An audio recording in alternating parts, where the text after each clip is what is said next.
Red Rose Audio presents the unabridged recording of Eyesight, written by Deborah Raney, narrated by Julie Lancelot. Chapter 1.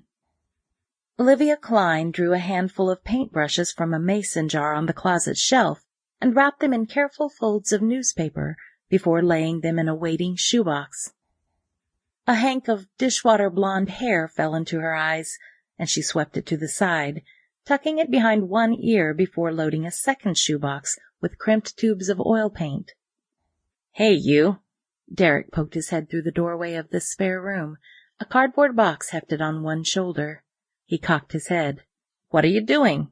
"Just packing up my art stuff. Don't let the movers take it, though. I'll bring it in the car when I come down."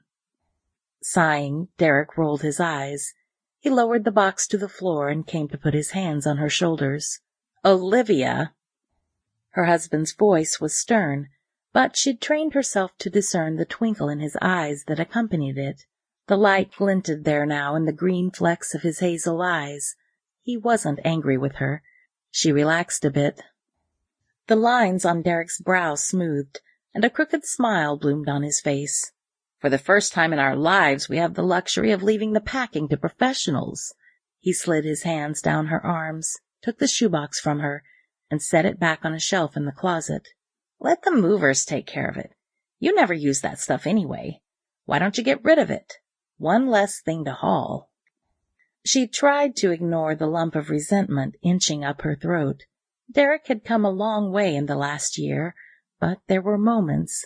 She swallowed hard. "Not yet, and I'd feel better if I at least packed the boxes. Did you see what they did with Grandma's dishes?" "These guys know what they're doing. You can trust them." Trust. The word dangled in the air between them. Aware that she was biting her tongue, Olivia shook away the storm of thoughts clouding her mind and looked past Derek, over the railing to the living room below. She might be learning to trust her husband again, but she definitely didn't trust the crew of clumsy galoofs down there lobbing boxes like so many circus jugglers.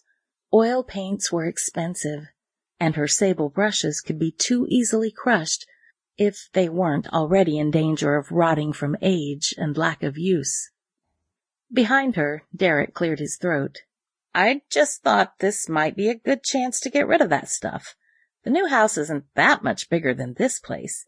Besides, you haven't done any painting in, 3 years? 4? 6, to be exact." Sample complete. Ready to continue?